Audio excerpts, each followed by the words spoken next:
Hey friends, the camera turned on by itself again. Y'all excuse my voice. I don't know what the heck happened to it. It sounded like I'm almost hoarse. I hope you can hear me and understand me all right. I got my earbud mic on tonight. I hope it's not night. It's still broad daylight. I hope you can hear all right. I can't talk any louder than this. I'm here for your daily Bible reading from 1 Kings. Let me get a drink. I doubt that'll help because I've been drinking all day and it hadn't helped.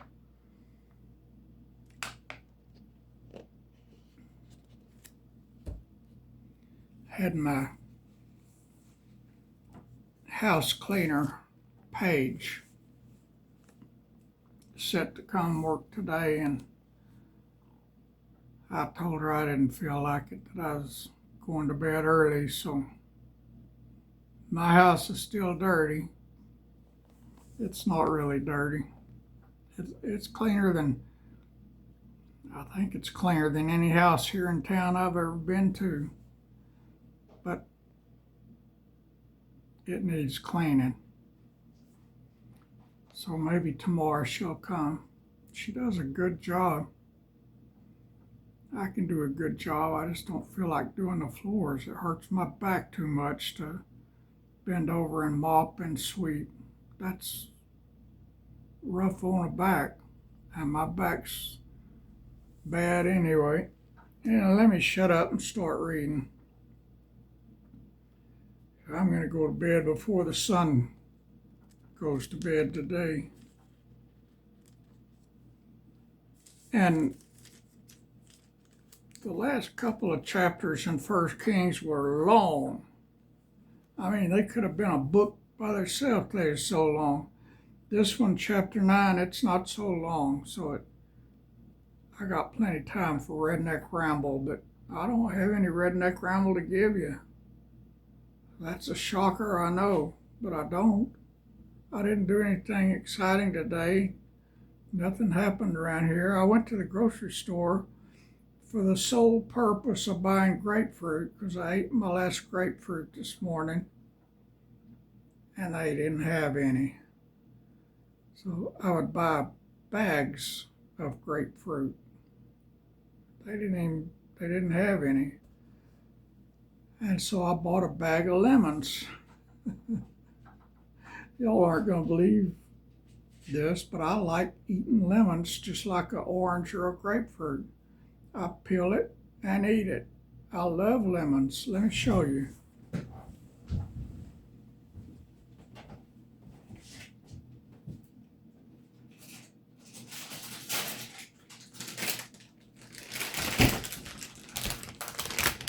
Right there's my bag of lemons. I don't know how many's in there. It looks like 1, 2, maybe 10 lemons or so.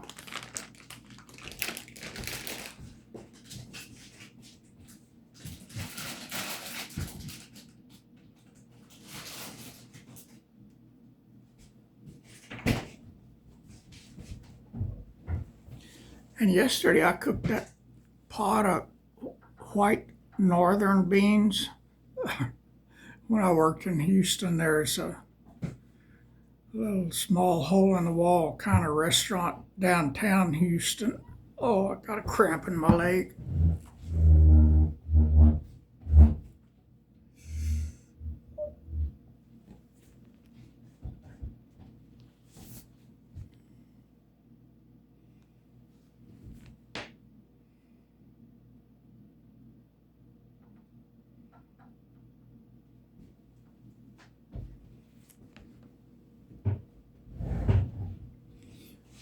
Sorry about that. I hadn't had a cramp in my leg in 100 years. I don't know what caused that one to come on suddenly. It almost made me cry for a few seconds. It's totally gone now. Anyway, this small hole in the wall restaurant in downtown Houston, it was an older man.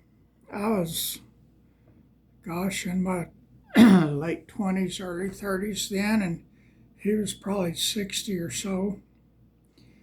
And every day of the week he had a special, and every Monday it was one special, and every Tuesday it was another special, and every Monday it was the same thing as the previous Monday, and every Tuesday was the same. He had 5 menus: one for Monday, one for Tuesday, one for Wednesday, one for Thursday, one for Friday.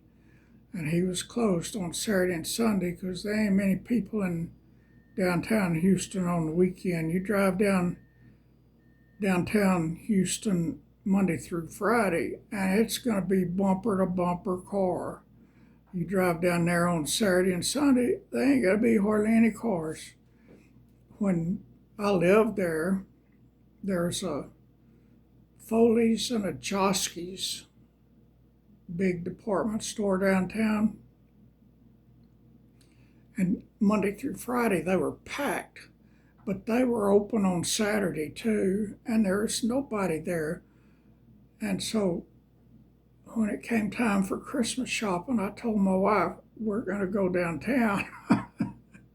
Well, I'm not going to fight the mob at the malls or at the big stores like Foley's and Joski's that were out in the suburbs.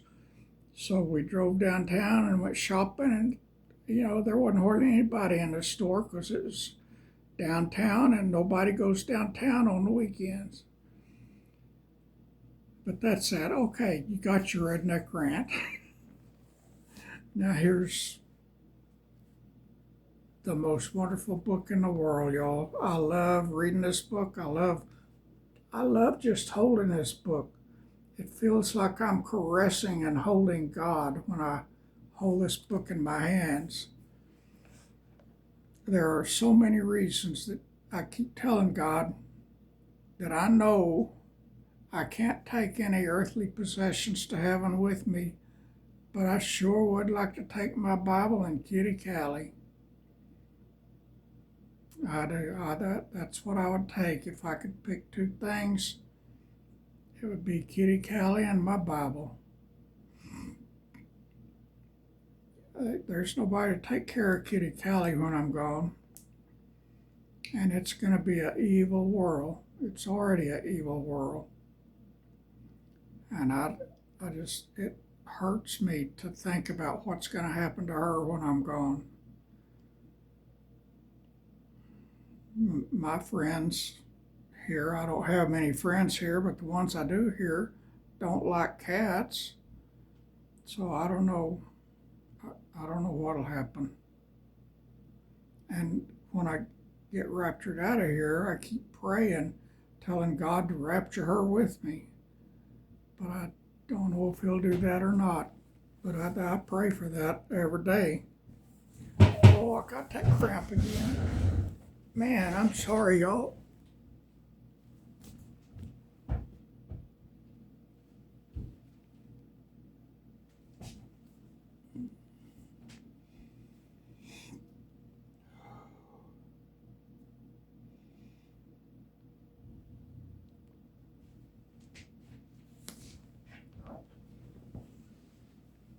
It's gone.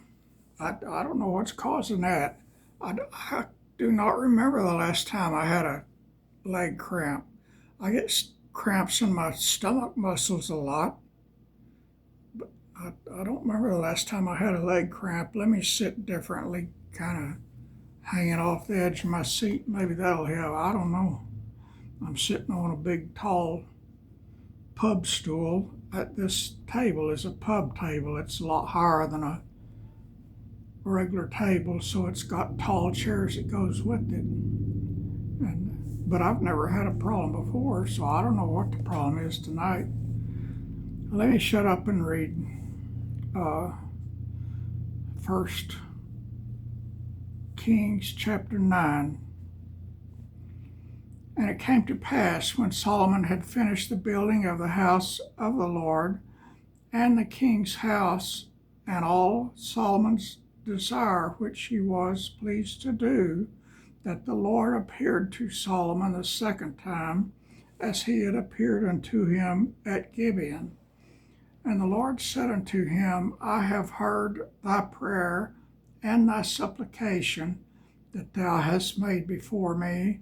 I have hallowed this house which thou hast built to put my name there forever, and mine eyes and mine heart shall be there perpetually. You know, I'm going to scoot y'all back so I can scoot to the edge of the chair and hopefully prevent another leg cramp while I'm doing this. It would be awesome to be called by God to do something like that and to be able to do it and to be obedient and do it. I would love that. I know I can't build a temple or do anything like that. I wouldn't have the money to if I could, but it would be so wonderful to do something that would please the Lord the way the Lord was pleased with what Solomon did. And if thou wilt walk before me as David thy father walked, in integrity of heart and in uprightness, to do according to all that I have commanded thee, and wilt keep my statutes and my judgments, then I will establish the throne of thy kingdom upon Israel forever, as I promised to David thy father, saying, there shall not fail thee a man upon the throne of Israel.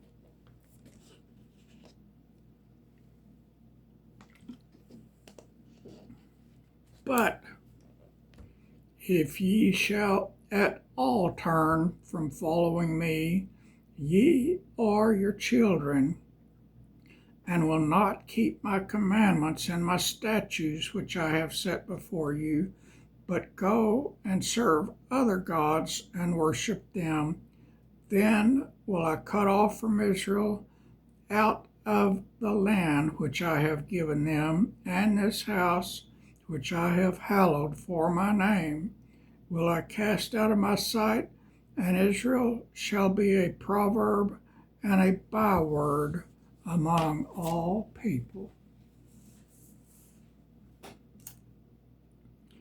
And at this house which is high, every one that passeth by it shall be astonished, and shall hiss, and they shall say, why hath the Lord done thus unto this land and to this house? And they shall answer, because they forsook the Lord their God, who brought forth their fathers out of the land of Egypt, and have taken hold upon other gods, and have worshipped them and served them. Therefore hath the Lord brought upon them all this evil. I gotta lean back. Goodness, that's putting me on the other side of the planet. Scoot back up this way a while now. My back is killing me from sitting on the edge of that chair. It's either my back or my leg, I guess. That's still a long ways off. Y'all just excuse me. I'm sorry. And at this house which is high, every one that passeth by it shall be astonished, and shall hiss, and they shall say, why hath the Lord done this unto this land and to this house? I'm sorry, I read that verse twice. And they shall answer, because they forsook the Lord their God, who brought forth their fathers out of the land of Egypt, and have taken hold upon other gods, and have worshipped them and served them. Therefore hath the Lord brought upon them all this evil. I don't like this. Just hope I don't get another leg cramp. And it came to pass at the end of 20 years, when Solomon had built the two houses, the house of the Lord and the king's house. Now Hiram the king of Tyre had furnished Solomon with cedar trees and fir trees, and with gold according to all his desire. And then King Solomon gave Hiram 20 cities in the land of Galilee. And Hiram came out from Tyre to see the cities which Solomon had given him, and they pleased him not. And he said, What cities are these which thou hast given me, my brother? And he called them the land of Kabul unto this day. And Hiram sent to the king 60 talents of gold.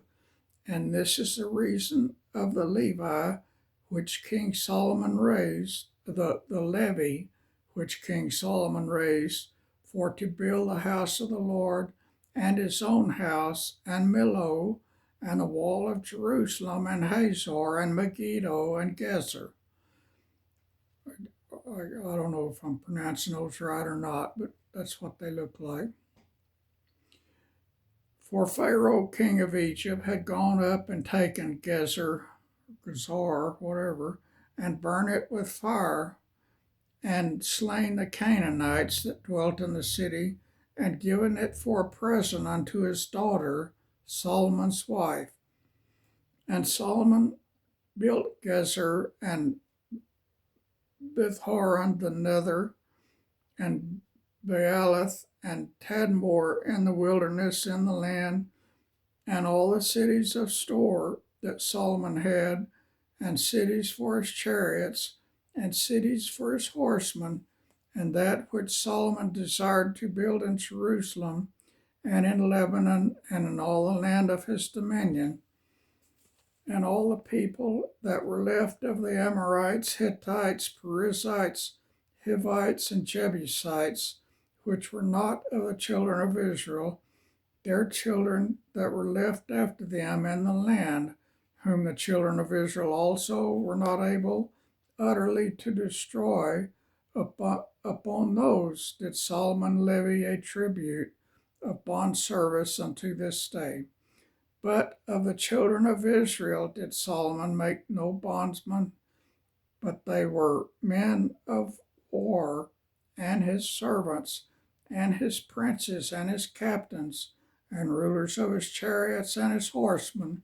These were the chief of the officers that were over Solomon's work, 550, which bare rule over the people that wrought in the work.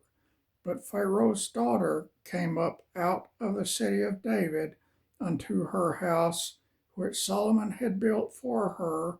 Then did he build Millo. And 3 times in a year did Solomon offer burnt offerings and peace offerings upon the altar which he built unto the Lord, and he burnt incense upon the altar that was before the Lord. So he finished the house. And King Solomon made a navy of ships, and Ezion Geber, which is beside Eloth, on the shore of the Red Sea, in the land of Edom. And Hiram sent in the navy his servants, shipmen that had knowledge of the sea, with the servants of Solomon. And they came to Ophir, and fetched from thence gold 420 talents, and brought it to King Solomon. All right, that's chapter 9 of 1 Kings. See, I told y'all it was short. Now we got time for more Redneck Ramble. But I won't do that. I will do this, though. In 2 of my daily Bible reading videos lately, I have announced it's time for another Bible giveaway, and nobody has claimed it. So here it is again. It's time for a Bible giveaway. the first one who writes a comment in the comment section below this video that says, I want the Bible or something to that effect. The first one, not everyone for the next 10 days, like on those little that little devotion book I had several days ago. People are still claiming it. And it was one right after I posted that video, but not the Bible giveaway. I'm still waiting for a winner for the Bible giveaway. Plus, James wants to give away, one of my viewers wants to give away 2 Bibles every month, he said, till the rapture occurs. So we got 3 Bibles to give away, 1 from me and 2 from James. So really the first 3 of you who puts a comment that you want a Bible will get a Bible. And they're nice Bibles, genuine leather covers. Y'all know I talk about them all the time. It's the same exact one that I use every day. And I just checked the Christian bookstore where I get my Christian books from, and they've got them in stock. They ran out for a while, but they got them in stock right now. So y'all, 3 of y'all, hurry up and say you want one of these Bibles. They're nice. I don't give away junk here. I don't. So y'all come on. Play along with me. I know somebody out there needs a Bible. And if you don't need one, try and let somebody who does need one win. But really, it's to the first 3. I don't care if you've got 100 Bibles. The first 3 who says, I want one of them, will get one. I would prefer they go to people that doesn't have one or whose present Bible is already ragged or whatever. But I don't care. Whoever the first 3 are, you'll get them. And they're King James Version. And y'all know for years, that King James is by far my most favorite translation of the Bible. It is accurate. It is easy to read, except I don't know what it is with me. I'm having trouble reading it now. And I don't want to raise a big ruckus. I don't even want to raise a little ruckus. But for years, I started off when I first got saved 25 years ago, 24 years ago, I read the NIV, and I didn't know any difference then, but I don't like the NIV now.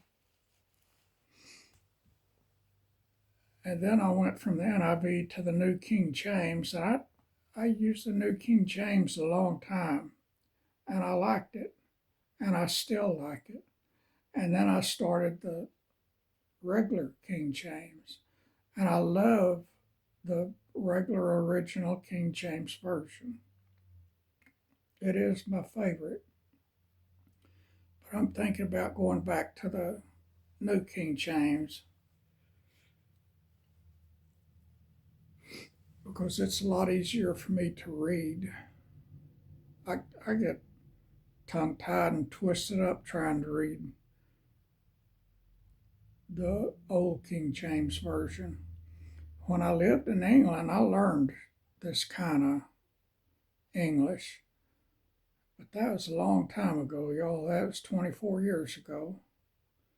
That since I left, well, no, I don't remember. I left there in October of 2000, so that's almost 25 years ago. And I'm not used to it anymore. the New King James would be a lot easier for me to read, but y'all let me know what you think. I don't want to get a bunch of people upset, and I don't want to run anybody off, but the old King James is getting hard for me to read. But y'all let me know what you think about that too. And 3 of y'all, leave me a comment that you need a Bible. James and I wants to give away some. Alrighty, that's that for now. God bless you.